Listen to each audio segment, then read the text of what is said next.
जैसा कि हम लोग को पता है, हम लोग जो है फिजिक्स के पार्ट 2 का जो है दूसरा चैप्टर पढ़ रहे थे, गोलीय पृष्ठों पर प्रकाश का अपवर्तन। हमने इससे पहले वाले जो वीडियो में उसमें कहाँ तक हेडिंग पढ़ ली थी, हमने उससे पहले वाले वीडियो में जो है प्रकाशिक केंद्र हेडिंग पढ़ ली थी। ठीक है, हमको जो है प्रकाशिक केंद्र पढ़ लिया था और किस लेंस का प्रकाशिक केंद्र कहाँ होता है ये हमको पता हो गया। जैसे द्विउत्तल का कहाँ होगा, ठीक है, द्विउत्तल का हो गया और द्विअवतल का, है ना। द्विउत्तल का द्विअवतल का कहाँ होता है, मध्य में। कहाँ होता है जी, लेंस के मध्य, है ना, लेंस मध्य में, है ना, लेंस के मध्य में। इसी तरह क्या बताए थे, समतलोत्तल और समतलावतल का भी बता दिए थे। ठीक है, समतलोत्तल, है ना, समतलोत्तल और समतलावतल, ठीक है, समतलावतल इसका भी बता दिए थे। इसका कहाँ था, इसका बताया गया था ध्रुव पर। ठीक है, कहाँ था, ध्रुव P2 पर था इसमें। ठीक है, ध्रुव P2 पर था। और किसका बता दिया गया था, और बता दिया गया था आपको अवतलोत्तल। ठीक है, अवतलोत्तल और उत्तलावतल। ठीक है, उत्तलावतल, है ना, अवतलोत्तल और उत्तलावतल का कहाँ बताया गया था, ये बताया गया था लेंस के बाहर, लेंस के बाहर। ठीक है, लेंस के बाहर। और कहा, जिसकी जो है लेंस के बाहर बनेगा ना ये, तो ये तीनों याद रखिए, एक लेंस के मध्य में, ध्रुव P2 पर, और इसमें लेंस के बाहर। ये सब हो चुका था। ठीक है, आज हमको क्या हेडिंग पढ़नी है, फोकस, लेंस का फोकस तथा फोकस दूरी। तो हेडिंग बनाइए, लेंस का फोकस तथा फोकस दूरी। सभी लोग हेडिंग बनाइए, लेंस का फोकस तथा फोकस दूरी। ये पिछले वीडियो में बता दिया गया था। ठीक है, आज की जो हेडिंग है वो क्या होने वाली है, हेडिंग हो जाएगी लेंस का फोकस तथा फोकस दूरी, है ना। हेडिंग क्या बोल रहे हैं, हेडिंग है लेंस का फोकस। ठीक है, लेंस का फोकस तथा क्या हो जाएगा, लेंस का फोकस तथा फोकस दूरी। ये हेडिंग बनाइए। ठीक है, हेडिंग क्या हो गया, लेंस का फोकस तथा फोकस दूरी। और लिखिए इसमें प्रत्येक लेंस के दो फोकस। हेडिंग है लेंस का फोकस तथा फोकस दूरी, और उसमें लिखिए प्रत्येक लेंस के दो फोकस तथा दो फोकस दूरी होती है। प्रत्येक लेंस के दो फोकस तथा दो फोकस दूरी होती है। हो गया, प्रत्येक लेंस के दो फोकस तथा दो फोकस दूरी होती है। अब उसमें पहली हेडिंग बनाओ, प्रथम फोकस। ठीक है, हेडिंग क्या बनाओगे, प्रथम फोकस। हेडिंग क्या है, प्रथम फोकस। परिभाषा देख लेते हैं, प्रथम फोकस की क्या परिभाषा होगी। मान लेते हैं ये हमारा कोई उत्तल लेंस है, जो क्या होगा, बीच में मोटा होगा, किनारों पर पतला होगा। ठीक है, प्रथम फोकस की परिभाषा क्या है, लेंस के मुख्य अक्ष पर स्थित वह बिंदु, लेंस के मुख्य अक्ष पर स्थित वह बिंदु जहां से चलने वाली प्रकाश किरणें, है ना, लेंस के मुख्य अक्ष पर स्थित वह बिंदु जहां से चलने वाली प्रकाश किरणें लेंस से अपवर्तन के पश्चात मुख्य अक्ष के समांतर हो जाती हैं। ठीक है, क्या बोल रहे हैं, परिभाषा आगे लिखेंगे, समझ लें पहले। लेंस के मुख्य अक्ष पर स्थित वह बिंदु जहां से चलने वाली प्रकाश किरणें लेंस से अपवर्तन के पश्चात मुख्य अक्ष के समांतर हो गई, उसे हम क्या कहेंगे, उस बिंदु को जहां से किरण चली थी उसे हम क्या कहेंगे, लेंस का प्रथम फोकस कहते हैं। लेंस का क्या बोलेंगे, प्रथम फोकस। और लेंस के प्रथम फोकस से ये प्रकाशिक केंद्र होगा ना, बताया गया था, अगर द्विउत्तल है और द्विअवतल है तो उस लेंस का प्रकाशिक केंद्र ठीक मध्य में होगा। कहां होगा, ठीक मध्य में। ध्यान रखिए, प्रकाशिक केंद्र से प्रथम फोकस की दूरी को प्रथम फोकस दूरी कहते हैं, है ना। प्रकाशिक केंद्र से प्रथम फोकस की दूरी को प्रथम फोकस दूरी कहेंगे। किससे प्रदर्शित कहेंगे, एफ डैश से। कंफ्यूज नहीं होना है, प्रथम फोकस अलग है, प्रथम फोकस दूरी अलग है। इसको F1 से प्रदर्शित करेंगे, इसको एफ डैश से। प्रथम फोकस क्या है, मुख्य अक्ष पर स्थित हुआ बिंदु। चलिए परिभाषा लिख लीजिए। ठीक है, हेडिंग बनाइए प्रथम फोकस, और उसमें लिखिए, देखिए लेंस के मुख्य अक्ष पर स्थित हुआ बिंदु, लेंस के मुख्य अक्ष पर स्थित वह बिंदु, हो गया, लेंस के मुख्य अक्ष पर स्थित वह बिंदु जिससे चलने वाली प्रकाश किरणें, लेंस के मुख्य अक्ष पर स्थित वह बिंदु जिससे चलने वाली प्रकाश किरणें अथवा जिसकी ओर केंद्रित हुई प्रकाश किरणें, जिससे चलने वाली प्रकाश किरणें अथवा जिसकी ओर केंद्रित हुई प्रकाश किरणें लेंस से अपवर्तन के पश्चात, जिसकी ओर केंद्रित हुई प्रकाश किरणें लेंस से अपवर्तन के पश्चात मुख्य अक्ष के समांतर हो जाती हैं। लेंस से अपवर्तन के पश्चात मुख्य अक्ष के समांतर हो जाती हैं, लेंस का प्रथम मुख्य फोकस कहलाता है। मुख्य अक्ष के समांतर हो जाती हैं, लेंस का प्रथम मुख्य फोकस कहलाता है। हो गया? यहाँ पे हेडिंग में प्रथम मुख्य फोकस भी बढ़ा लेंगे, तो क्या लिखे? लेंस का प्रथम मुख्य फोकस कहलाता है। हो गया ना?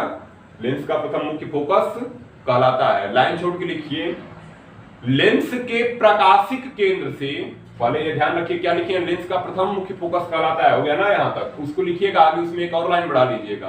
तो क्या लिखे हैं? मुख्य अक्ष के समांतर हो जाता है, लेंस का प्रथम मुख्य फोकस कहलाता है। लिखो, इसे F1 से प्रदर्शित करते हैं। एक लाइन उसमें बढ़ा लेंगे, इसे F1 से प्रदर्शित करते हैं।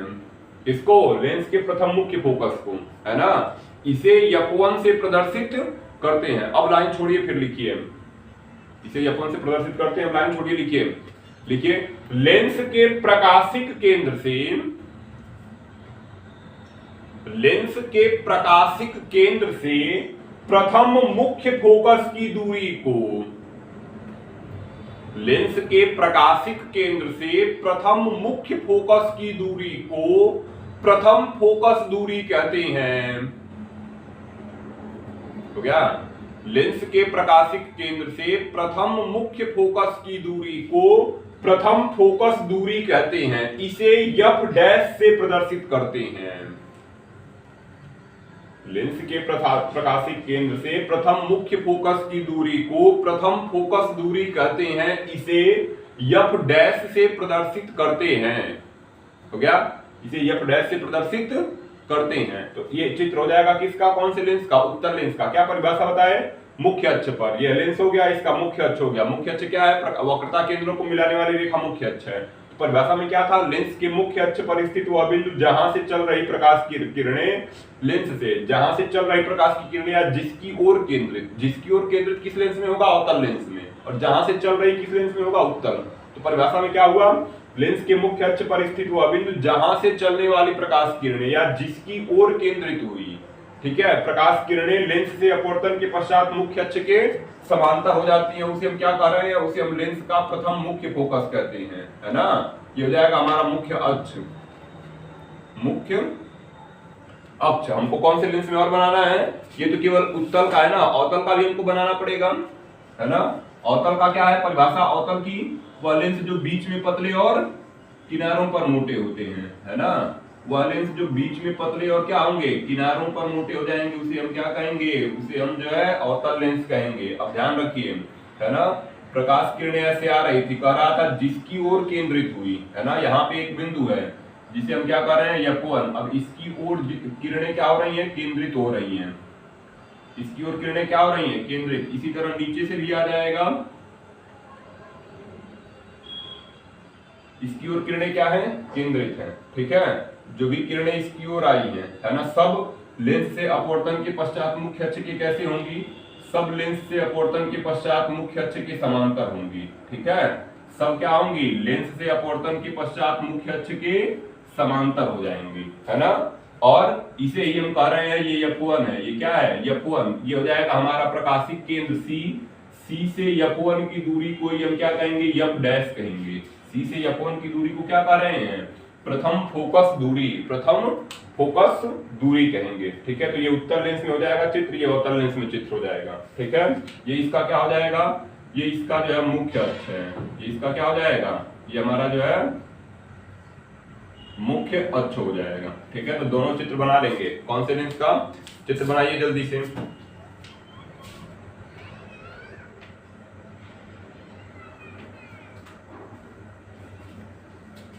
ठीक है? ये हो जाएगा प्रथम मुख्य फोकस। अगली हेडिंग क्या बनाओगे? द्वितीय मुख्य फोकस। इसको मिटाइए, ठीक है? इसको मिटा देते हैं।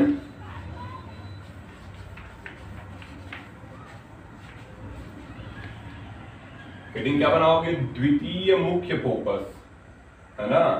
हेडिंग क्या आ जाएगी? द्वितीय मुख्य फोकस। हेडिंग बनाइए, द्वितीय मुख्य फोकस। परिभाषा में क्या लिखेंगे? समझ ले, ठीक है? मान लेते हैं ये हमारा कोई कौन सा लेंस है? ये हमारा उत्तल लेंस है ना? जो बीच में जो है मोटा है और किनारों पर पतला है।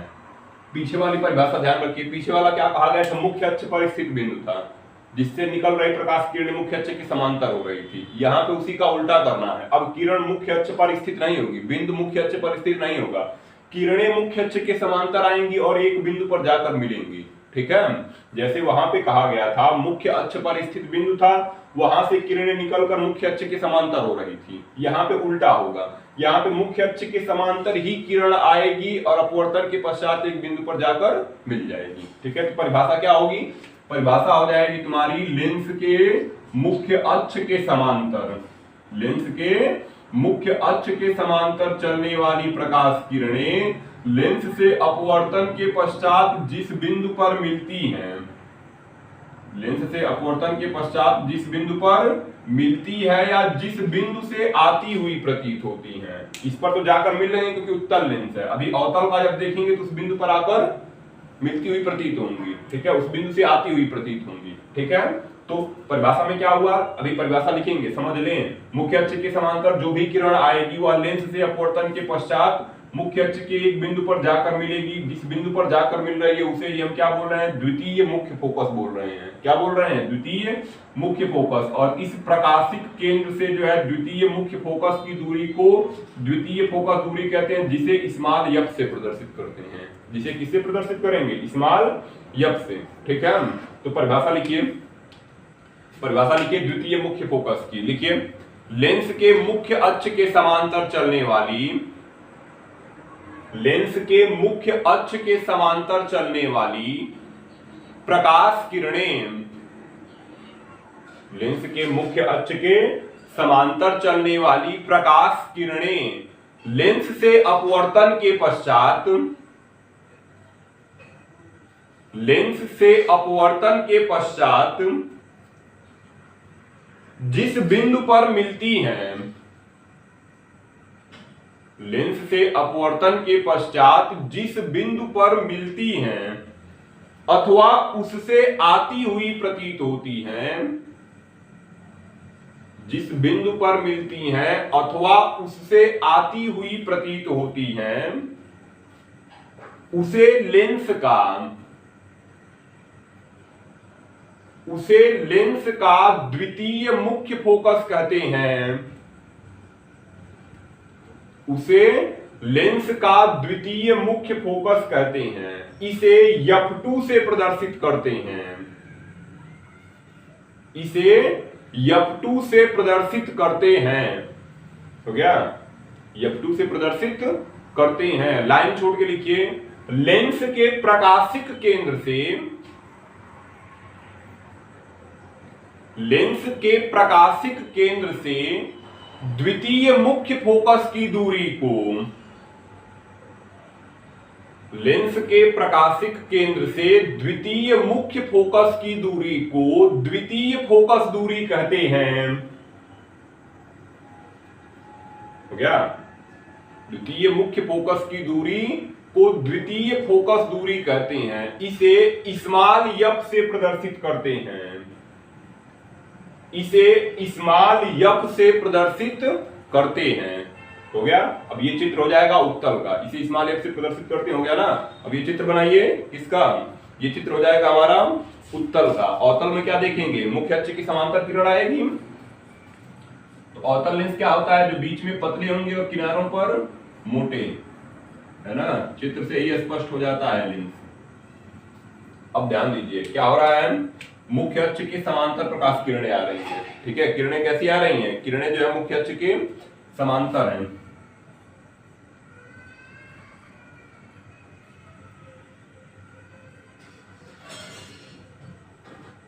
ऐसे मुख्य अक्ष के समांतर प्रकाश किरणें चल रही हैं, है ना?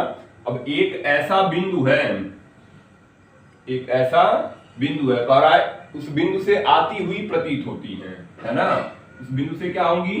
उस बिंदु से आती हुई प्रतीत हो जाएंगी। तो इस बिंदु से किरणें क्या होंगी? आती हुई प्रतीत होंगी, जो लेंस से अपवर्तन के पश्चात क्या होंगी, है ना? कह रहा है मुख्य अक्ष के समांतर चलने वाली प्रकाश किरणें लेंस से अपवर्तन के पश्चात मुख्य अक्ष के जिस बिंदु पर मिलती है ना? तो ये मुख्य अक्ष के समांतर प्रकाश किरणें चल रही थी।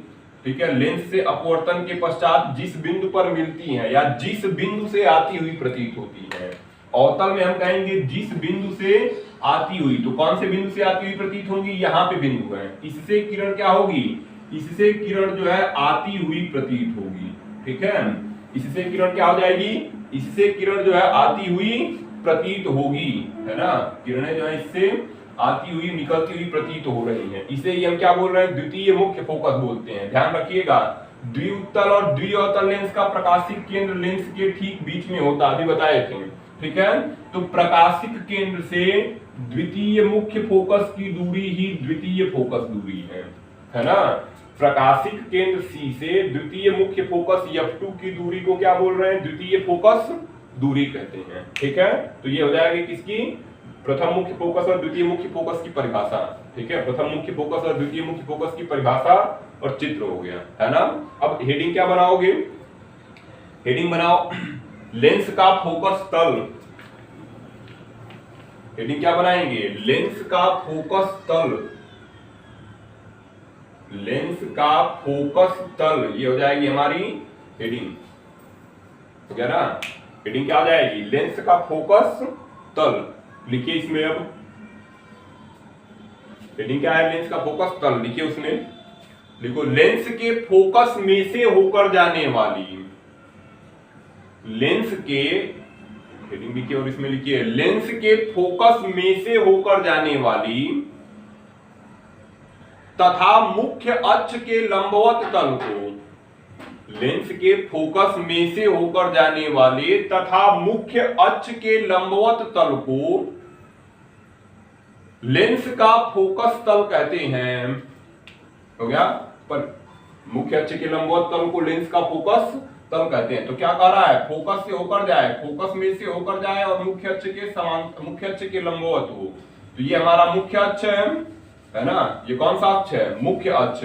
तो मुख्य अक्ष के लंबवत भी हो गया और F2 से होकर जा रहा है, इसलिए यह कौन सा तल है, ये हो जाएगा फोकस तल। इसी तरह इसमें जब खींचेंगे, ठीक है, तो इसमें भी वही से खींच देंगे, ये हो जाएगा हमारा फोकस तल। उसी चित्र में हम क्या करेंगे, फोकस तल को दर्शा देंगे। क्या देख रहे हैं, फोकस से होकर जा रहा है और मुख्य अक्ष के लंबवत है, फोकस से होकर जाता है और मुख्य अक्ष के लंबवत है ना। देखिए फोकस से होकर भी जा रहा है, मुख्य अक्ष की क्या हो गया, लंबवत हो गया, ठीक है। तो चित्र क्या करेंगे, बना लेंगे, हेडिंग है, ठीक है। फोकस तल हेडिंग थी, उसमें ही उसी चित्र में हम दर्शा देंगे, ठीक है। फिर अगली हेडिंग क्या लिखेंगे, पतला लेंस, ठीक है। इसको मिटा देते हैं, इसका काम खत्म हो गया है।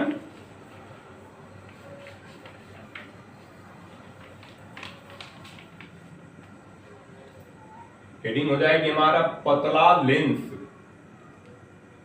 है ना। हेडिंग क्या है, पतला लेंस। लिखिए इसको परिभाषा, हेडिंग हमारी पतला लेंस। लिखिए इसमें, वह लेंस जिसकी मोटाई, हेडिंग है पतला लेंस, उसमें लिखिए वह लेंस जिसकी मोटाई उसके पृष्ठों की वक्रता त्रिज्याओं की तुलना में, वह लेंस जिसकी मोटाई उसके पृष्ठों की वक्रता त्रिज्याओं की तुलना में, हो गया, वह लेंस जिसकी मोटाई उसके पृष्ठों की वक्रता त्रिज्याओं की तुलना में नगण्य होती है, पतला लेंस कहलाता है। वह लेंस जिसके पृष्ठों की, वह लेंस जिसकी मोटाई उसके पृष्ठों की वक्रता त्रिज्याओं की तुलना में नगण्य होती है, पतला लेंस कहलाता है, ठीक है। तो देखिए क्या कह रहा है परिभाषा में, समझ लेते हैं। मान लेते हैं ये लेंस हमारा कौन सा लेंस है, पतला लेंस, ठीक है। अब इसमें दो वक्र पृष्ठ दिख रहे हैं, एक तो यह हो गया, ठीक है, और दूसरा यह हो गया। ये पहला वक्र पृष्ठ हो गया और ये दूसरा वक्र पृष्ठ। ये बने कैसे थे, ये बता चुके हैं पहले, ये ऐसे बना होगा दोनों, है ना। तो अब ध्यान दो, ये पहला वक्र पृष्ठ है और ये दूसरा है। तो अब ये वाला गोला था ना, तो इसकी वक्रता त्रिज्या R1 इधर हो जाएगी और इसकी वक्रता त्रिज्या R2 इधर हो जाएगी। मतलब हम ऐसे दिखाएंगे, ठीक है। R2 क्या हो जाएगा, इस तरफ हो जाएगा, है ना, और R1 जो है इस तरफ हो जाएगा, ठीक है। तो R1 और R2 को दर्शा दिए। तो कह रहा है पतला लेंस है क्या, पतला लेंस वह लेंस है जिसमें उसकी मोटाई, मोटाई मतलब दोनों वक्र पृष्ठों, जो दोनों पृष्ठ दिख रहे हैं इनके बीच की दूरी मोटाई है, ठीक है। ये जो दूरी है यही क्या है, मोटाई, टी से प्रदर्शित है। स्मॉल टी से इसको क्या करते हैं, प्रदर्शित करते हैं, ठीक है। दोनों वक्र पृष्ठों के बीच की जो दूरी है, दोनों इसमें जो पृष्ठों के बीच की दूरी मोटाई है। तो कह रहा है वह लेंस होगा जिसकी मोटाई जो होगी उसके वक्रता त्रिज्याओं की तुलना में नगण्य है। देख रहे हैं ये ज्यादा बड़े हैं, R1 और R2 की तुलना में टी बहुत छोटा है, ठीक है। तो वह लेंस जिसकी मोटाई उसके पृष्ठों की वक्रता त्रिज्या, ये पहला और ये दूसरा पृष्ठ है, और ये R1 और R2 इसकी वक्रता त्रिज्याएं हैं, ठीक है। तो पृष्ठों की वक्रता त्रिज्याओं की तुलना में जो मोटाई है बहुत कम है, टी का मान R1 और R2 की तुलना में बहुत कम है, तो हम कहेंगे वह लेंस कौन सा लेंस है, पतला लेंस है। वह लेंस कौन सा लेंस है, पतला लेंस है, ठीक है। हेडिंग हो जाएगी पतला लेंस, और उसमें जो है हम परिभाषा लिख चुके हैं, चित्र की जरूरत है नहीं, ठीक है।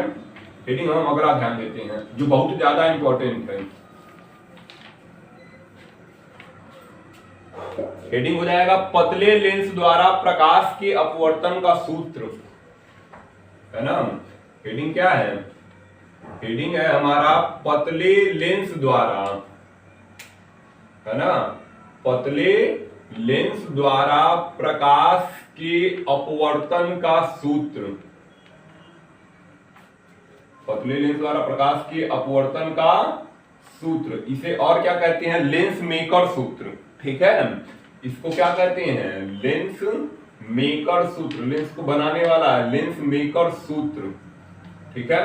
ये हमारी पूरी हेडिंग हो जाएगी। क्या, पतले लेंस द्वारा प्रकाश के अपवर्तन का सूत्र, लेंस मेकर सूत्र। बहुत इंपॉर्टेंट हेडिंग है ये पेपर की दृष्टि से, ठीक है, मोस्ट इंपॉर्टेंट है। ये कब कब पूछा गया था, 14, 15, 16, 17 और 19, फिर 9 में भी पूछा गया है, ठीक है।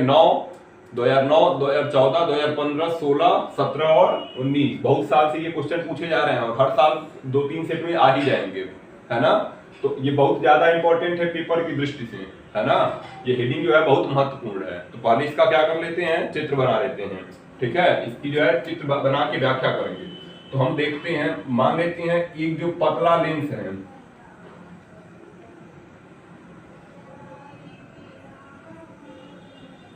मान लेते हैं यल एक पतला लेंस है, ठीक है। यल कैसा लेंस है, पतला लेंस, जिसकी मोटाई कितनी है, स्मॉल टी है ना, जिसकी मोटाई कितनी है, स्मॉल टी है। अब ये हो जाएगा लेंस का मुख्य अक्ष, क्या हो जाएगा, लेंस का मुख्य अक्ष, ठीक है। मुख्य अक्ष क्या है, वक्रता केंद्रों को मिलाने वाली रेखा मुख्य अक्ष है। तो एक पतला लेंस हो गया यल, जिसकी मोटाई है टी, ठीक है।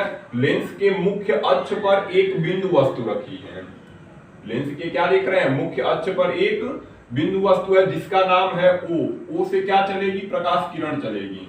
O से एक प्रकाश किरण जो है लेंस के पहले पृष्ठ, दो पृष्ठ है, या पहला पृष्ठ है या दूसरा पृष्ठ है, या पहला पृष्ठ है और ये दूसरा पृष्ठ है, ठीक है। तो लेंस के मुख्य अक्ष पर एक बिंदु वस्तु रखी थी, नाम था O, ठीक है। लेंस के मुख्य अक्ष पर एक बिंदु वस्तु रखी है जिसका नाम क्या है, O। O से क्या हो रहा है, प्रकाश किरणें जो है लेंस पर प्रथम पृष्ठ पर आपतित है, लेंस के प्रथम पृष्ठ पर, ठीक है। देखिए दो पृष्ठ हैं, एक पृष्ठ यह हो गया और दूसरा पृष्ठ यह हो गया। तो प्रथम पृष्ठ पर, इसी पृष्ठ पर O से प्रकाश किरण क्या हो रही है, O से प्रकाश किरण आपतित हो रही है, ठीक है। O से प्रकाश किरण आपतित है। अब यह माध्यम कैसा है, वायु है। यह माध्यम कैसा है, वायु, जो कैसा है, विरल। माध्यम कैसा है, विरल। ये पहला दूसरा मिटा देते हैं। और ये माध्यम कांच है, ठीक है। ये माध्यम कौन सा है, कांच, जो कैसा होगा, सघन होगा। अरे लेंस कांच का ही बना होगा ना, जो कैसा होगा, सघन। मतलब प्रकाश किरण वायु से कांच में जा रही है, विरल से सघन में जाएगी तो अभिलंब की ओर झुकेगी, ठीक है। ये पहले हम पढ़ चुके हैं अपवर्तन में, ठीक है। तो एक पतला लेंस था यल, जिसकी मोटाई थी टी, लेंस के मुख्य अक्ष पर एक बिंदु वस्तु रखी है जिसका नाम है O। O से प्रकाश किरण आपतित होती है लेंस के पहले पृष्ठ पर, लेंस के पहले पृष्ठ पर। अब लेंस क्या करेगा, लेंस का पहला पृष्ठ जो है इस वस्तु का, वस्तु O का जो है, वस्तु O का आभासी प्रतिबिंब, है ना। वस्तु O का कैसा प्रतिबिंब, आभासी प्रतिबिंब I' पर बनाता है, ठीक है। लेंस का प्रथम पृष्ठ,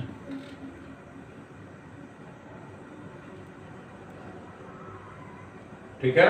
लेंस का जो प्रथम पृष्ठ है उसने बिंदु वस्तु O का आभासी प्रतिबिंब कहां बनाया है? बिंदु वस्तु O का आभासी प्रतिबिंब I डैश पर बनाया है, ठीक है। बिंदु वस्तु O का आभासी प्रतिबिंब कहां बनाया? I डैश पर। अब देख क्या रहे थे, ये प्रथम पृष्ठ था जिसने यहां तो प्रतिबिंब बना दिया, O का प्रतिबिंब कहां बना दिया? I डैश पर। अब लेकिन लेंस में दूसरा पृष्ठ भी है। लेंस में कौन सा पृष्ठ है? दूसरा पृष्ठ, और दूसरे पृष्ठ के लिए यह वस्तु हो गई, ठीक है। क्या कहने का अर्थ है? जो O का प्रतिबिंब I डैश पर बना वह इस लेंस के दूसरे पृष्ठ के लिए वस्तु का कार्य करना शुरू कर दी, ठीक है। यानी इस पृष्ठ के लिए जो है I डैश क्या हो गया? वस्तु हो गया, ठीक है। इस दूसरे पृष्ठ के लिए I डैश किसका कार्य करना शुरू कर दिया? वस्तु का, ठीक है। और दूसरे पृष्ठ ने इस I डैश का जो प्रतिबिंब है वह कहां बनाया है? वह बनाया है I पर, ठीक है, जो कैसा है? वास्तविक है, ठीक है। ध्यान रखिए, यहां से इसको खींचेंगे और यह पूरा यहां से आएगा, है ना। तो इस दूसरे पृष्ठ ने जो पहले पृष्ठ द्वारा O का प्रतिबिंब I डैश बनाया था उसका प्रतिबिंब कहां बनाया है? I पर बनाया है। अब लेंस में दो पृष्ठ हैं तो दो वक्रता त्रिज्याएं होंगी R1 R2 और दो ध्रुव हो जाएंगे P1 और P2। तो अभी वक्रता त्रिज्या दिखाएंगे नहीं, P1 और P2 दिखा रहे हैं, ठीक है। तो अब ध्यान रखिए, है ना, क्या हो गया? समझ में आया ये चित्र? एक लेंस, पतला लेंस था L जिसकी मोटाई थी T। लेंस के मुख्य अक्ष पर एक पतला लेंस है L जिसकी मोटाई है T, ठीक है। वक्रता त्रिज्या हो जाएगी, लेंस में दो पृष्ठ है ना, पहले पृष्ठ की वक्रता त्रिज्या R1, दूसरे पृष्ठ की वक्रता त्रिज्या R2। पहले पृष्ठ का ध्रुव P1, दूसरे पृष्ठ का ध्रुव P2। लेंस के मुख्य अक्ष पर एक बिंदु वस्तु रखी थी O से प्रकाश किरण आपतित होती है लेंस के पहले पृष्ठ पर। लेंस का पहला पृष्ठ जो है O का जो है आभासी प्रतिबिंब I डैश पर बनाता है, या आभासी प्रतिबिंब इस दूसरे पृष्ठ के लिए वस्तु का कार्य करेगा। जो दूसरा पृष्ठ है इस आभासी प्रतिबिंब का जो है जो वस्तु का कार्य कर रहा है इसके लिए, ठीक है, उसका प्रतिबिंब कहां बना रहा है? I डैश पर बना रहा है, ठीक है। कहां बना रहा है? I डैश पर। अब ध्यान रखिए, अब ये पहले पृष्ठ के लिए ध्यान दो, पहले पृष्ठ के लिए वस्तु O थी तो पहले पृष्ठ के सभी दूरियां ध्रुव से ली जाएंगी ना, तो हम केवल अभी पहले पृष्ठ की चर्चा करते हैं। तो पहले पृष्ठ के लिए वस्तु कौन थी? O। तो पहले पृष्ठ के लिए ध्रुव से वस्तु की दूरी क्या हो जाएगी? U, ठीक है। पहले पृष्ठ के लिए ध्रुव से वस्तु की दूरी कितनी हो गई? U हो गई। अब पहले पृष्ठ द्वारा ही प्रतिबिंब I डैश पर बना था, ठीक है। तो पहले पृष्ठ द्वारा जो है जो प्रतिबिंब I डैश बना है तो ध्रुव P1 से दूरी ली जाएगी ना I डैश की, तो मान लेते हैं वह दूरी कितनी है? V dash. वह दूरी कितनी है? V dash. अब यही जो I प्रतिबिंब है या दूसरे पृष्ठ के लिए वस्तु का कार्य कर रहा है, लेकिन दूसरे पृष्ठ का ध्रुव P2 है, ठीक है। यह दूरी तो होगी नहीं क्योंकि दूसरे पृष्ठ से अब वस्तु होगी ना यहाँ, तो दूसरे पृष्ठ से वस्तु की दूरी कितनी हो जाएगी? दूसरे पृष्ठ के लिए I डैश वस्तु का कार्य कर रहा है, तो दूसरे पृष्ठ P2 से जो I डैश की दूरी है वो कितनी मानेंगे? वह हम मान लेंगे कितनी जी? कितनी हो जाएगी बताओ? अब जब यहां से तुमको दूरी V डैश पता चल चुकी है तो हम P1 से दूरी तुमको I डैश की V डैश पता चल चुकी है, हमको P2 से I डैश की दूरी पता करनी है तो कितनी हो जाएगी? जब इतनी दूरी तुमको पता है, तुमको इतना पता करना है, तो ये वाला इसमें से घटाओ, P1 I डैश में से P1 P2 घटा दोगे तो P2 I डैश बच जाएगा। दिख रहा है ना? जो P1 I डैश है, P1 I डैश दो दूरियों से, यहां से यहां तक की दूरी दो दूरियों से मिलकर बनी है। किससे किससे? P1 P2। इसको जोड़े हो और इसको जोड़े हो। क्या जोड़े हो? P2 I डैश जोड़े हो ना। तो हम पूछ रहे हैं P2 I डैश बराबर क्या हो जाएगा? P2 I डैश बराबर हो जाएगा P1 I डैश, या इधर पक्षांतर होगा तो माइनस हो जाएगा P1 P2, ठीक है। तो P2 I dash P1 I dash का मान पता था, P1 I डैश का मान कितना है? V डैश, ठीक है। और माइनस P1 P2 का कितना था? T। P1 P2 का कितना है? T। तो P2 I डैश कितना हो जाएगा जी? V dash minus T। मतलब इस ध्रुव से I डैश की दूरी कितनी हो गई? V dash minus T। बहुत इंपॉर्टेंट है ये समझना, ठीक है, बहुत जरूरी है इस चीज को समझना, ठीक है। और P2 ने जो है I डैश का प्रतिबिंब कहां बनाया था? I पर बनाया था। P2 ने I डैश का प्रतिबिंब कहां बनाया है? I पर। तो ये जो दूरी हो जाएगी वो हो जाएगी V, ठीक है। ये दूरी कितनी मान लेंगे? ये दूरी मान लेंगे V, है ना। ये दूरी मान लेंगे V। समझ लीजिए, पहले पृष्ठ से जो वस्तु है O उसकी दूरी U है, और पहले पृष्ठ द्वारा जो प्रतिबिंब बनाया गया आई डैश, तो ध्रुव से P1 से आई डैश की दूरी V डैश है। क्योंकि आई डैश प्रतिबिंब दूसरे पृष्ठ के लिए वस्तु का कार्य कर रही थी, दूसरे पृष्ठ के लिए किसका कार्य कर रही है, वस्तु का। ठीक है, तो दूसरे पृष्ठ के ध्रुव से इस आई डैश की जो दूरी होगी वो कितनी आएगी, V डैश माइनस T, कारण P1 और P2 के बीच की दूरी T है। ठीक है, उसको घटाकर ही हम वस्तु की दूरी निकाल पाएंगे। और फिर दूसरे पृष्ठ से I की दूरी कितनी हो गई, V। ठीक है, एक और चीज ध्यान रखनी है। ठीक है, क्या ध्यान रखनी है, प्रकाश किरण पहले पृष्ठ के लिए, ये पहला पृष्ठ है ना, पहले पृष्ठ के लिए प्रकाश किरण कांच से, वायु से कांच में जा रही है। ठीक है, वायु से कहां जा रही है, कांच में। तो अगर हम मान लें, ठीक है, कि पहले ध्यान दो, वायु के सापेक्ष, ये ध्यान रखो, वायु के सापेक्ष, वायु के सापेक्ष कांच का अपवर्तनांक है ना, वायु के सापेक्ष कांच का अपवर्तनांक, ठीक है, कितना है, स्मॉल n है ना, वायु के सापेक्ष कांच का अपवर्तनांक स्मॉल n है। मतलब यह कहा क्या रहा है, वायु के सापेक्ष है ना, किसके सापेक्ष है, कांच का अपवर्तनांक n है, तो किसके सापेक्ष है, वायु के सापेक्ष है। जिसके सापेक्ष होता है उसको पहले लिखते हैं, और जिसका होता है कांच का है तो उसको बाद में लिखिए। कितना दे दिया है, n, मतलब ANG बराबर n दे दिया है, ANG बराबर क्या दे दिया है, n। क्यों ऐसा मान रहे हैं, कि पहले पृष्ठ के लिए प्रकाश किरण वायु से कांच में जा रही है, तो वायु के सापेक्ष कांच का अपवर्तनांक कितना मान लिए हैं, n। ठीक है, लेकिन जब यह दूसरा पृष्ठ होगा तो इससे प्रकाश किरण यहां आ रही है ना, मतलब कांच से बाहर जाएगी। दूसरे पृष्ठ के लिए क्या हो रहा है, पहले पृष्ठ से तो प्रकाश प्रवेश कर गया, अब कांच में प्रकाश चला फिर उससे बाहर निकला।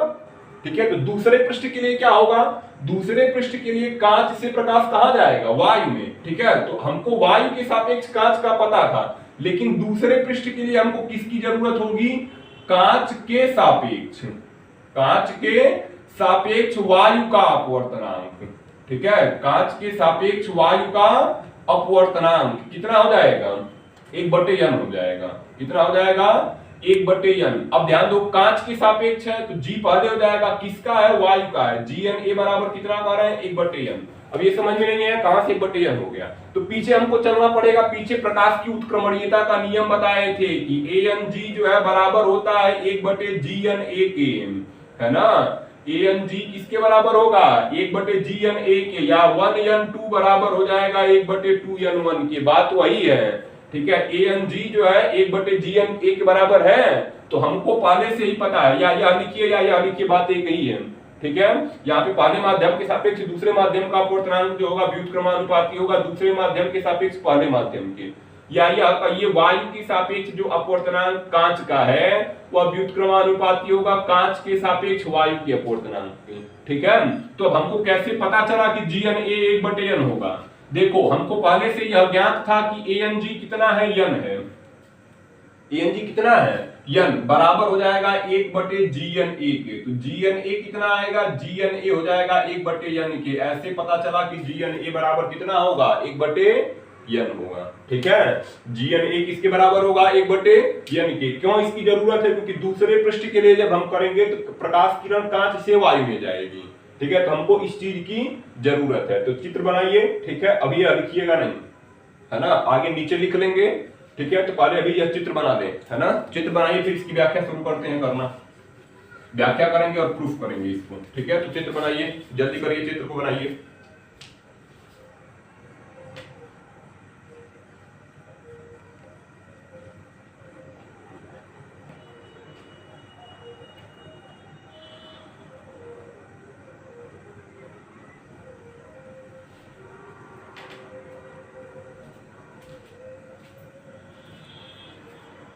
हो गया चित्र। चलिए अब आगे करते हैं नीचे। ठीक है, इसको हम व्याख्या करेंगे, है ना, तो लिखिए इसमें व्याख्या लिखिए, व्याख्या लिखिए इसकी। लिखो, माना एक पतला लेंस, माना एक पतला लेंस यल, माना एक पतला लेंस यल जिसकी मोटाई t है, माना एक पतला लेंस यल जिसकी मोटाई t है। हो गया, माना एक पतला लेंस यल जिसकी मोटाई t है, वायु में रखा है, माना एक पतला लेंस यल जिसकी मोटाई t है y में रखा है। लेंस के पदार्थ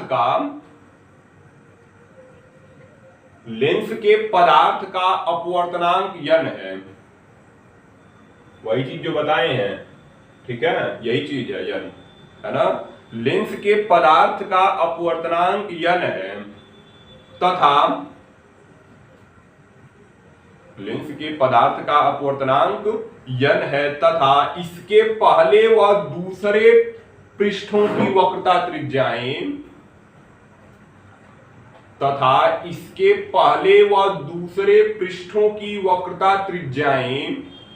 क्रमशः R1 व R2 हैं। पहले व दूसरे पृष्ठों की वक्रता त्रिज्याएं क्रमशः R1 व R2 हैं। हो गया। आगे लिखिए, लेंस के मुख्य अक्ष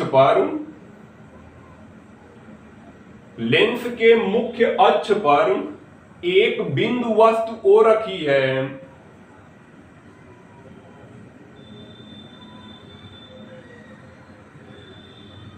लेंस के मुख्य अक्ष पर एक बिंदु वस्तु O रखी है।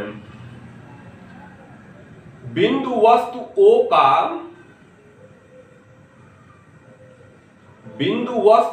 का प्रतिबिंब I डैश पर बनता है। बिंदु वस्तु O का प्रतिबिंब I डैश पर बनता है। यह प्रतिबिंब I डैश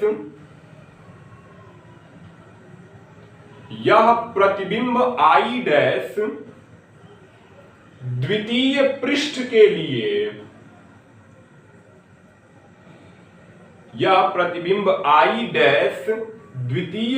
के लिए आभासी वस्तु का कार्य करता है।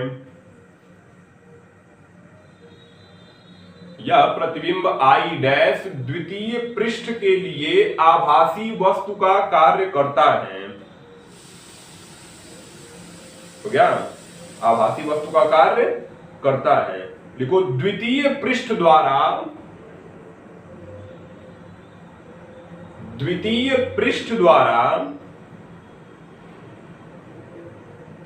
I डैश का द्वितीय पृष्ठ द्वारा I डैश का अंतिम प्रतिबिंब I पर बनता है। द्वितीय पृष्ठ द्वारा I डैश का अंतिम प्रतिबिंब I पर बनता है। तब हो गया ना। तब अब ये कहीं उतार लेंगे इसके नीचे, है ना, ये उतार लीजिएगा और फिर नीचे आते हैं। ठीक है, क्या लिखेंगे? प्रथम पृष्ठ के लिए, है ना, प्रथम पृष्ठ के लिए। प्रथम पृष्ठ के लिए क्या देखते हैं? प्रथम पृष्ठ के लिए वस्तु की दूरी, है ना, प्रथम पृष्ठ के लिए वस्तु की दूरी। प्रथम पृष्ठ के लिए या प्रथम पृष्ठ था, इसकी वस्तु की दूरी कितनी हो गई? P1O बराबर किसके? U के। प्रथम पृष्ठ के लिए वस्तु की दूरी P1O बराबर कितना हो गया? U के। फिर क्या हो जाएगा? प्रतिबिंब की दूरी। प्रतिबिंब की दूरी कौन से पृष्ठ के लिए है? प्रथम पृष्ठ के लिए। तो प्रथम पृष्ठ का प्रतिबिंब कहां बन रहा था? I डैश पर। तो P1 से I डैश हो जाएगा ना, तो हो जाएगा P1 I डैश बराबर V। P1 I डैश बराबर V। अब लिखेंगे, चूंकि प्रथम पृष्ठ के लिए, प्रथम पृष्ठ में प्रकाश वायु से कांच में या वायु से लेंस, चाहो तो यहां पे लेंस भी बना लो, वायु से लेंस में जा रहा है ना, जा रहा है, जिसका अपवर्तनांक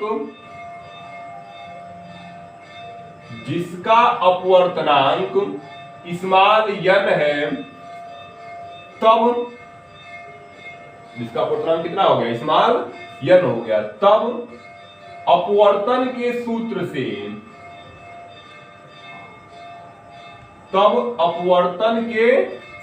से, अपवर्तन का सूत्र क्या था? n/v - 1/u बराबर n - 1/r से। ठीक है, ये पीछे फार्मूला बताए है ना, यही अपवर्तन का सूत्र है, इसी फार्मूले का उपयोग है। तो यन क्या था? अपवर्तनांक। हमारा यहाँ पे भी अपवर्तनांक कितना है? यन। भी क्या था यहाँ? भी जो है प्रतिबिंब की दूरी है। हमारी प्रतिबिंब की दूरी कितनी थी? हमारी प्रतिबिंब की दूरी है P1I डैश, ठीक है, -1, और u क्या है? u यानी वस्तु की दूरी। तो हमारी वस्तु की दूरी कितनी है? P1O है, ठीक है, कितनी है? P1O बराबर हो जाएगा n-1। r क्या है? r वक्रता त्रिज्या है ना, तो हमारे पहले पृष्ठ की वक्रता त्रिज्या कितनी मानी है? R1। पहले पृष्ठ की वक्रता त्रिज्या कितनी मानी गई? R1। अब मान रख दीजिए n/P1I डैश। P1I डैश का मान कितना है? V डैश हो जाएगा। कितना हो जाएगा? V डैश, और माइनस P1O का मान रखेंगे U, बराबर हो जाएगा n-1/R1। इसको कौन सा समीकरण बनाएंगे? इसको बनाएंगे समीकरण नंबर 1, ठीक है। इसका कौन सा समीकरण हो गया? समीकरण नंबर 1 हो गया। दिख रहा है यहां तक नीचे तक? हाँ ठीक है।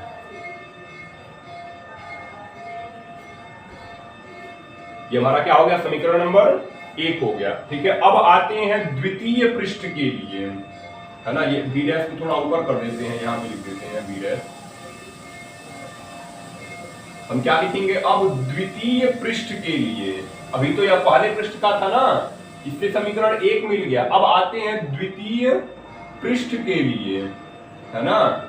द्वितीय पृष्ठ के लिए देखिए, द्वितीय पृष्ठ के लिए क्या हो जाएगा? लिखेंगे वस्तु की दूरी। द्वितीय पृष्ठ के लिए वस्तु की दूरी P2 से मापी जाएगी, तो P2I डैश कितना हो जाएगा? P2I dash. तो P2 से I डैश की दूरी यहां पे भी लिखी है, यहां पे भी है। कितना हो जाएगा? V dash minus T। कितना हो गया? V dash minus T। प्रतिबिंब की दूरी क्या है? प्रतिबिंब की दूरी, ठीक है, प्रतिबिंब यहां I पर बना था, तो कितना आ जाएगा? P2I आ जाएगा। कितना आ जाएगा? P2I बराबर किसके? V के। P2I बराबर V के। लिखेंगे द्वितीय पृष्ठ। द्वितीय पृष्ठ में प्रकाश कहां से जा रहा था? ध्यान रखिए, ये आ जाएगा ना पॉइंट, कांच के सापेक्ष वायु का, ठीक है। द्वितीय पृष्ठ में प्रकाश कांच से वायु में जा रहा है, वायु में जाता है ना। प्रकाश वायु में जाता है, ठीक है। जिसका अपवर्तनांक कितना है? 1/n है, ठीक है। समझ में आया ना? यहाँ पे 1/n है। तो फिर लिखेंगे अपवर्तन के सूत्र से, अपवर्तन के सूत्र से, है ना। अपवर्तन का सूत्र क्या था? n/v माइनस 1/u बराबर n-1/r से, ठीक है। यहाँ पे n अपवर्तनांक था, हमारा अपवर्तनांक कितना है? 1/n। कितना है हमारा अपवर्तनांक? 1/n, ठीक है। और ध्यान रखिए 1/n हो जाएगा, और बटे v क्या था? प्रतिबिंब की दूरी। हमारी प्रतिबिंब की दूरी कितनी है? P2I है, माइनस 1/u क्या था? वस्तु की दूरी। क्या था? u, वस्तु की दूरी। हमारी वस्तु की दूरी क्या है? P2I डैश है, बराबर हो जाएगा अपवर्तनांक n की जगह फिर 1/n माइनस 1, और बटे हो जाएगा R2। बटे कितना हो जाएगा? R2। अब मान रखिए P2I का और P2I डैश का, तो कितना आएगा? 1/n, ठीक है। कितना आ जाएगा? 1/n, और बटे P2I डैश का मान, P2I का मान कितना है? P2I का मान V है, और माइनस 1/P2I डैश का मान कितना है? V डैश माइनस T बराबर हो जाएगा यहाँ पे 1/n, और माइनस 1 बटे कितना? R2, माइनस 1/R2, ठीक है। इतना आ गया। हम चाहते हैं n बटे में न रहे, ठीक है। तो इसलिए दोनों पक्षों में किसका गुणा कराएं? n से, ठीक है। दोनों पक्षों में किसका गुणा कराएंगे? n से गुणा कराओ। लिखो दोनों पक्षों में, है ना, दोनों पक्षों में n से गुणा करने पर, है ना, दोनों पक्षों में n से गुणा करने पर, ठीक है। n से गुणा कराओ तो हो जाएगा n गुणे 1/n/v, है ना। n गुणे 1/n/v बटे वी माइनस इसमें n से गुणा कराओगे तो n गुणे 1 बटे वी डैश माइनस टी, ठीक है, n गुणे 1 और बटे वी डैश माइनस टी बराबर इधर जब n से गुणा होगा तो n गुणे 1 बटे n माइनस n गुणे 1 और बटे कितना, बटे हो जाएगा R2, बटे कितना हो गया R2, n से n कट जाएगा, n से n क्या होगा कट जाएगा, यहां से n से n कटेगा तो कितना आएगा, आ जाएगा 1 बटे v माइनस n बटे v डैश माइनस टी बराबर हो जाएगा, एक यहाँ पे बचा है माइनस हो जाएगा n बटे R2, 1 माइनस n बटे कितना हो गया R2, है ना। अब क्या लिखेंगे, अभी यह समीकरण 2 नहीं है, अब हम लिखेंगे चूंकि v dash is greater than t, है ना, v dash is greater than t, क्या देख रहे हैं, v डैश जो है इस t की तुलना में बहुत बड़ा है, ठीक है, v डैश जो है इस t की तुलना में क्या देख रहे हैं, बहुत बड़ा है ना, तो हम v डैश की तुलना में t को क्या करेंगे, छोड़ देंगे, v डैश की तुलना में किसको छोड़ेंगे, t को, तो t को हटा दीजिए, यहां से t को क्या करेंगे, हम हटा देंगे, यहां पे लिख देते हैं, है ना, यहां पे लिखेंगे, जब t हट जाएगा यहां से तो कितना आ जाएगा 1 बटे v माइनस हो जाएगा n बटे v डैश, केवल आएगा ना, क्योंकि t हट गया है, n बटे v डैश बराबर हो जाएगा 1 माइनस n बटे कितना, 1 माइनस n बटे R2, इसको हम क्या कहेंगे, इसको कहेंगे समीकरण नंबर 2, इसको क्या कहेंगे, समीकरण नंबर 2, तो अभी यहां तक करिए, ठीक है, फिर हम इसको मिटाते हैं, तब इसको जो है जोड़ेंगे दोनों को, ठीक है, तो एक बार इसको उतारिए, फिर हम समीकरण 1 और 2 को जोड़कर फार्मूले का लाने का प्रयास करते हैं, तो जल्दी करिए, यहाँ पे 1 मिनट है।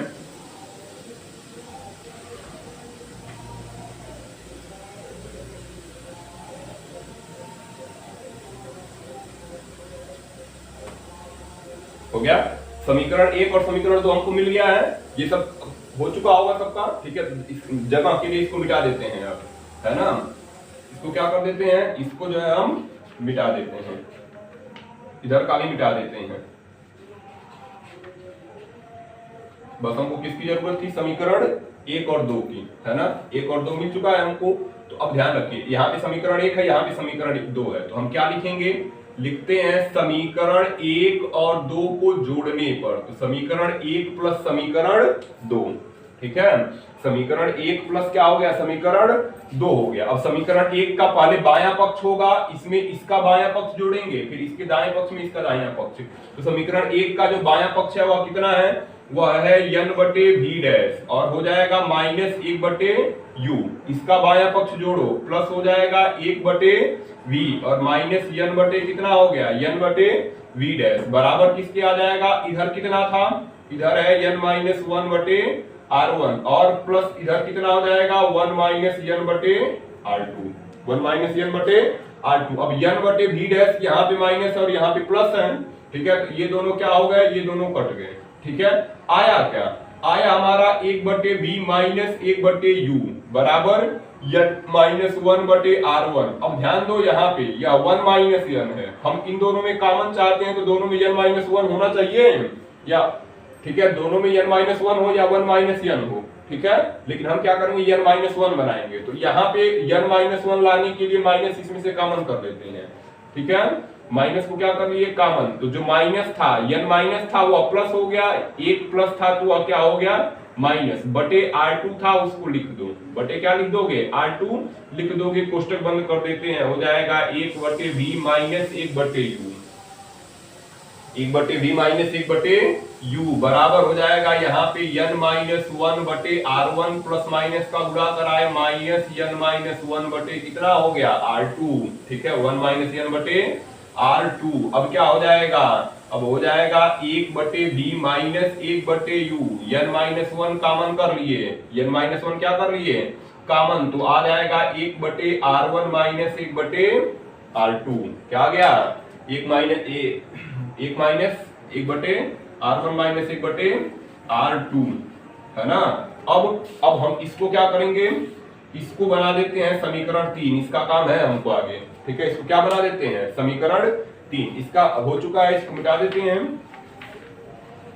और इसको हमने क्या बना लिया है, समीकरण 3 लिखेंगे। अब ध्यान रखिए, इसमें लिखना है यदि, क्या लिखेंगे, यदि वस्तु कहां है, यदि वस्तु अनंत पर हो तो, यदि किसी वस्तु को अनंत पर रखेंगे प्रतिबिंब कहां जाएगा, फोकस पर। दर्पण में पढ़ाए थे ना, दर्पण की पहली स्थिति, अवतल दर्पण की पहली स्थिति है, वस्तु अनंत पर होगी, प्रतिबिंब कहां जाएगा, फोकस पर। तो वही स्थितियां मान ली गई हैं, वही स्थितियां क्या कर दी गई हैं, मान ली गई हैं। तो लिखेंगे यदि वस्तु अनंत पर हो तो प्रतिबिंब, है ना, तो प्रतिबिंब फोकस पर होगा, ठीक है, प्रतिबिंब फोकस पर होगा।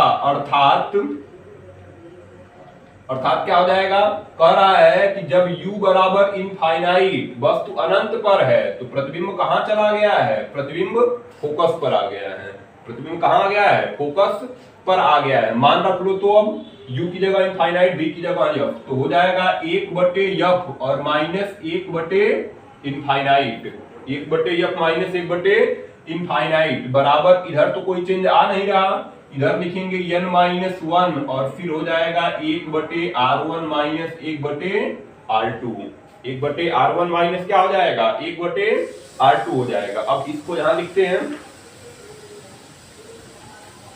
है ना। अब क्या हो जाएगा, 1/इनफाइनाइट का मान 0, 1/इनफाइनाइट का मान क्या हो गया, 0। तो आया क्या, 1/f बराबर n-1 और आ गया 1/r1 minus 1/r2, 1/r1 minus 1/r2। इसको बना लेंगे समीकरण नंबर 4, ठीक है। यही फार्मूला हमको सिद्ध करना था, यही फार्मूला क्या है, यही फार्मूला हमको सिद्ध करना है, ठीक है। मोस्ट इंपॉर्टेंट फार्मूला है ये, बहुत ही जरूरी है पेपर के लिए, ठीक है। इसी फार्मूले को हमको क्या करना था, सिद्ध करना था। 1/f बराबर n-1 और 1/r1 माइनस 1/r2, इसी फार्मूले को सिद्ध करना है और इसको समीकरण 4 भी बनाएंगे। इसको क्या बनाएंगे, समीकरण 4। इस फार्मूले के नीचे क्या लिखेंगे, ये बहुत ही इंपॉर्टेंट फार्मूला है, ठीक है। हेडिंग क्या होगी, पतले लेंस द्वारा प्रकाश के अपवर्तन का सूत्र, इसे लेंस मेकर का भी सूत्र कहते हैं। किसका सूत्र कहेंगे, लेंस मेकर का सूत्र, बहुत ही फार्मूला इंपॉर्टेंट है। इसके नीचे क्या लिखेंगे, यही पतले लेंस द्वारा प्रकाश के अपवर्तन का सूत्र है ना, अपवर्तन का सूत्र है, जिसे लेंस मेकर सूत्र कहते हैं, जिसे लेंस मेकर सूत्र कहते हैं। तो क्या इसे क्या कहेंगे, लेंस मेकर सूत्र, इसी से भी लेंस का सूत्र आ जाएगा, ठीक है। तो ये बहुत ही इंपॉर्टेंट फार्मूला है, मोस्ट इंपॉर्टेंट है ये पेपर के लिए, ठीक है। अब ध्यान दो, यहां तक तो हो जाएगा ना। अब हम इंडिकेट क्या लिख सकते हैं, इंडिकेट क्या लिखेंगे, लिखेंगे समीकरण 3 व समीकरण 4, ठीक है। तुमको करना यहीं तक है, अगर पेपर में पूछा जाएगा तो सूत्र यहीं तक लाना है, ठीक है। लेकिन इस फार्मूले से एक और फार्मूले की उत्पत्ति है, किसकी, लेंस मेकर का सूत्र है ना, यानी लेंस को बनाने वाला सूत्र है ये, ठीक है। तो कैसे बन रहा है लेंस का सूत्र, ठीक है, वही करने वाले हैं, है ना। तो समीकरण 3 व समीकरण 4 की तुलना करने पर, है ना, समीकरण 3 व समीकरण 4 की तुलना करने पर, 3 और 4 की तुलना करिए। 3 में क्या देख रहे हैं, दोनों में एक पक्ष जो है, दाहिना वाला पक्ष एक समान है, दोनों में दाहिना वाला पक्ष कितना है, n-1 1/r1 माइनस 1/r2, समीकरण 3 में भी और समीकरण 4 में भी। तो इसका जो बायां पक्ष है वो क्या हो जाएगा, समान हो जाएगा। जब दोनों के दाहिने पक्ष समान है तो इसका बायां पक्ष क्या हो जाएगा, समान। तो 1/f बराबर किसके आ जाएगा, 1/f बराबर हो जाएगा 1/v माइनस 1/u, ठीक है। इसका बायां पक्ष है 1/f और इसका बायां पक्ष हो जाएगा 1/v माइनस 1/u। यही लेंस सूत्र है, ठीक है। जैसे हम दर्पण का सूत्र पढ़ते थे ना, 1/f बराबर 1/v प्लस 1/u पढ़ते हैं ना, ये दर्पण सूत्र है। और ये क्या है, यह लेंस सूत्र है। यह किसका सूत्र है, लेंस सूत्र है। कौन से फार्मूले से प्राप्त हुआ, इस फार्मूले से, इसलिए इस फार्मूले को हम लेंस मेकर का सूत्र कहते हैं। किसका सूत्र कहेंगे, लेंस मेकर का सूत्र कहेंगे। लिखेंगे यह सूत्र, ये फार्मूला लिखने के बाद लिख लेंगे, यह सूत्र व अवतल, है ना, यह सूत्र उत्तल व अवतल दोनों लेंसों के लिए सत्य है। यह सूत्र उत्तल व अवतल दोनों लेंसों के लिए सत्य है। ठीक है, यानी उत्तल में भी यह फार्मूला लग जाएगा और अवतल में भी यह फार्मूला लग जाएगा। इस फार्मूले को तैयार करिए, एक बार यहाँ पे लिखिए, फिर घर पे जाके अपने से करिए। ठीक है, और ध्यान रखिए अब इसी फार्मूले पे हम जो है लेंस मेकर का सूत्र बनाए हैं। इस लेंस मेकर के सूत्र से हम लेंस का सूत्र प्राप्त किए हैं। ठीक है, इसे कौन सा सूत्र बोलेंगे, ऐसे भी लिख सकते हो, इसे जो है इसके ऊपर या पहले लिख लेना, इसे लेंस सूत्र कहते हैं। इसे लेंस सूत्र कहते हैं। ठीक है, फिर आगे लिखना, यह सूत्र जो है उत्तल व अवतल दोनों लेंसों के लिए सत्य है। यह सूत्र किसके किसके लिए सत्य है, उत्तल और अवतल दोनों लेंसों के लिए। बहुत इंपॉर्टेंट फार्मूला था ये वाला। ठीक है, तैयार करिए इसको। अब इसमें 2-3 फार्मूले बता दिए गए जो जो तुमको आने हैं। कौन सा, 1/n/v माइनस 1/u बराबर n माइनस 1/r। एक तो यह तैयार कर लेना है उत्तल और अवतल के लिए, एक इस फार्मूले को तैयार करिए। ठीक है, दोनों में से हर साल एक तो तुमको 5 नंबर में आ ही जाएगा। ठीक है, तो इसलिए दोनों को हम क्या करेंगे, तैयार। इसको अच्छे से एक बार लिखिए, फिर कॉपी पे घर पे बैठ के अपने से करेंगे। ठीक है, कर लीजिए इसको।